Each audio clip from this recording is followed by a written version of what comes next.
mababa na yun, Noel, no? Oh, sinasabihan na, hindi na kinontes ni Coach Clarence yun. Hey, Manzano trying to get the troops together. Apat ang abante ng Cagayan Valley. They're also up 2-1. Eulalio. Talim ng serve. And De Ramos now gets it across. Paula Soraya leaves it for Aiza Maizo. Great return there coming from Abanto. And that time it is off the net. Nahawakan ba? Hindi daw. Good eyes by Lumer Pajarillo. Joy Casas making that sure. Lumapit na siya kagad sa second referee. Sabi niya, wala. Hindi, saka sa harapan naman ni Lumer Pajarillo nangyari. I remember a match where Lumer Pajarillo was the second referee.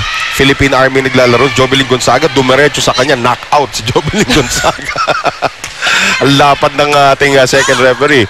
Here is Soraya now going to Tapaquero, and when in doubt, go to the captain, and the captain has just given the Rising Suns a 4-point lead. Ito ang Shake is Billy. Bira na!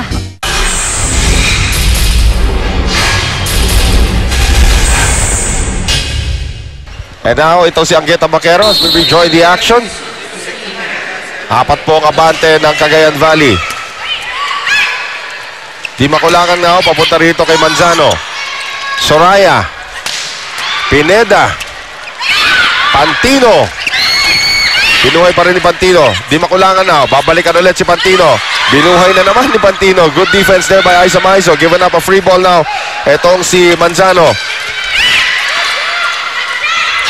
Manzano powers it through. Yan ang pinag-usapan natin at the top of the coverage. Papasok ba si Manzano? And if so, kaya ba niya maging factor? So far, siya yung nagpapadikit sa laban na ito.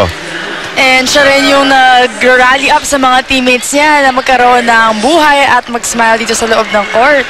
Judy Caballejo will return to the game after almost a full set na nakaupo.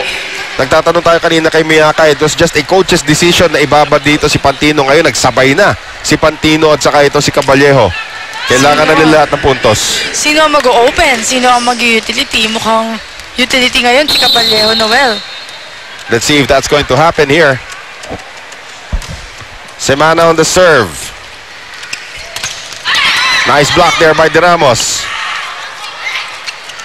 And yuhulog nitong si Sheila Pineda. That's 8 points now for Sheila Pineda coming off the bench. Pero again, the X factor so far. Ito na yung palitan, pero this time iba na yung kasama ni Chisait. Chisait comes back in, and Lucette Dawis will see her first action of the game. So patangkaran na ng frontline ngayon. Although pinalitan ni Lucette Dawis, mas matangkad sa kanya. So let's see what kind of ploy this will materialize para dito sa kuponan ng Cagayan Valley. Caballejo, yun na. Good coverage by Chisait, pero lumabas ang kuha niya dun sa bola. So 17-14. De Ramos ngayon. Gusto pa ipadikit. Midway point of this fourth set. Tabaquero. Saet now. Combination. Walang Sheila Pineda na dapat kasunod. Nagkagulo yun. 2 points na lang, Noel. And you can guarantee pag nag-16 itong kuponan ng baka time out na ito si Nes Pamila pag nag-16 itong Air Force. De Ramos. Saet. Dawis.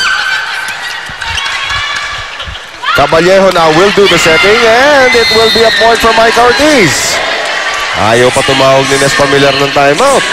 Ganun na ba ka-predictable ng volleyball? Alam na natin kung kailan magka-timeout ang isang coach. Kahit ikaw kunyari, ikaw coach, nakikita mo, naku, isa na lang to. Kanina, 5 to. Oo, tsaka kailangan natapusin ito ng Cagayan Valley dahil pag binigyan mo pa ng pagkakataon ng Air Force, lumalaban yan. But Lisa De Ramos hits into the net. Crucial service errors from Lisa De Ramos since the past sets.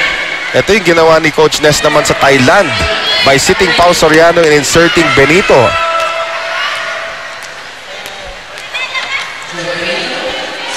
So let's see if this ploy will work. Joy Benito now to serve. Abanto, Semana, combination, Caballejo off the hands of Dawis. It's a mystery kung bakit kanina pa nakaupo si Cabalejo. She's been playing a good game and kahit ngayon siya ang nag-deliver ng points for Philippine Air Force. Alam mo, minsan may mga nakikita yung coaches na hindi natin nakikita rin. Eh. There are also times na even when you were a player na alam mo maganda laro mo, ba't kaya ako inupo nito? Again, it could be a matchup issue and right now, another point there scored by Cagayan Valley. 19-17. Now Sheila Pineda back.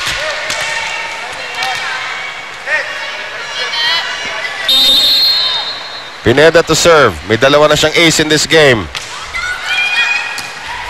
Almost a third one right there. And an easy put away by Wenneth Eulalio. So now Sheila Pineda.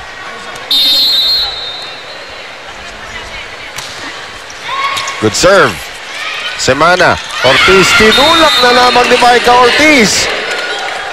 Baba sa dalawa ang Kalamangan and now Cabalejo will sit. Di Makulangan will return. So babalik ulit ang dalawang setter para dito sa kupunan ng Air Force. But this time mas gugustuhin ni Clarence Esteban yung service nitong si Rhea Di Makulangan. And papalo na ulit itong si Wendy Semana. Ganun siya ka-versatile, ka-flexible pagdating sa volleyball, no? That's right. Split up a second spiker. Mamaya-maya setter. Ngayon, kailangan niya lumaban kay Eulalio. Here is Cases. Saet across. And Saet scores! Itinatawid lang yun ni Chi Saet. That was a happy accident para dito sa Cagayan Valley. Babalik na si Maiso at saka si Soraya. Replacing Saet and Dawis. Then Pomla Soraya will do the serving. 4 na puntos na lang po kailangan ng Cagayan Valley to stay undefeated after 8 matches. Malapit-lapit pa to. Only 3 points away ang Philippine Air Force. Gusto ko makita kung kakapitan nila to hanggang sa dulo. 5 sets nga ba? Soraya. Abanto. Here is Micah Ortiz. Nice coverage there by Rhea Di Makulangan. Joy Cases. Nice block by Tabaquero. Now Soraya. Her countrywoman is in the hospital. So win it for Kanika yung nangyayari dito. Talent yan ng isang magaling na setter. Mabibigyan mo, kailangan mabigyan mo ng open block yung spikers mo. Right. And there's the attack. Pantino digs it up. Cases, cross scored, and Joy Benito cannot get there. Buhay pa po dito ang Philippine Air Force. Tumama ba sa mukha ni Angge yun? Tingnan nga natin ulit. Mula kay Joy Benito, tumama kay Angge ang bola. Boink! Oo nga, no? Natama ng left hook dun si Angge. Uppercut. Oo. 23-19. High serve coming there from Micah Ortiz. Eulalio, masyado mababa yung set sa kanya. 3 na lang ito. 23-20. Cagayan Valley still looking confident despite their errors. Micah Ortiz, that looper of a serve worked for her kanina. Inulit na naman niya. Soraya ngayon. Nice block by Wendy Semana on Aiza Maizo. I believe this will be the last substitution allowed for the Philippine Air Force. May isa pa daw. May isa pa ba sila? Okay, Maria Legaspi comes in for Micah Ortiz. Ito yung kargadong serve na naman from this former setter from PCU. It is in!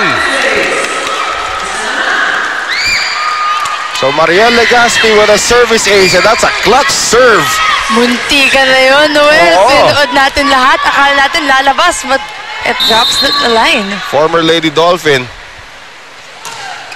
Into the net! So now, 2 match points para sa Cagayan Valley. And that is a service ace from Wenneth Eulalio. Cagayan Valley is still undefeated after 8 matches dito po sa Shakey's V-League. open confidence at nakuha pa nila yung una panalo sa quarterfinals, Michelle. And kahit naman, if you're a team like Cagayan Valley, kahit maunahan ka at the first set, if confident ka naman na hindi ka naman magpapatalo sa game na to. And natapos tayo sa service ni Wenty Lali na consistent for this whole game. Let's take a look at our shaky shake and play. Maya-maya po natin makikita yan. Cagayan Valley, 25-22, 4-set victory. Here it is, shaky shake and play. Sheila Pineda, energy off the bench. Big shoes to fill in the absence of Kanika Tipachot. Cagayan Valley gets it done. 4 sets po inabot pero nakuha pa rin po ng Cagayan Valley ang kanilang 8 sunod-sunod na pagkapanalo rito. And now, Miyaka Lim is with our Shakey's Player of the Game. Thanks, Noel. Kasama ko nga dito ang ating best player of the game, Aiza Maizo, with 18 points, 14 on attacks. Now, Aiza, kakagaling nyo nga lang sa Thailand. Gano'n nakaboost ng confidence mo yung stint nyo doon? Kasi ang pagkarinig ko, sabi sa akin ni Coach Ness kanina, na yung mga binablock mo daw doon, puro mga 6'4". Kanina parang nangangapa pa kasi syempre yung dun sa labas, ang lalaki ng mga spiker namin. Ngayon, ayun, nakapag-adjust din naman. Gano'n nakaboost ng confidence mo yung paglalaro nyo international? Tumaas yung confidence ko sa paglalaro. Alright, congratulations, and dahil ikaw ang best player of the game, meron kaming free Shakey's Pizza for you. Guys, back to you. Thank you very much. Tignan po natin ang ating team standing. So 8 in a row for Cagayan Valley. 2 straight losses though for the Philippine Air Force after picking up 5 straight wins. So back to the drawing board para dito sa Air Force. Walang nasira na winning streak ngayon, pero pati naman ang losing streak ng Philippine Air Force nagpapatuloy pa rin. And hopefully, masira naman nila itong losing streak para makapasok sila sa finals. We will see that in their next match. Of course, ladies and gentlemen, maraming salamat sa inyong pagsama sa amin dito sa Shakey's V-League on GMA News TV. On behalf of Miyaka Lim and my partner Michelle Gumabaw, ito po si Noel Zarate. Paalam.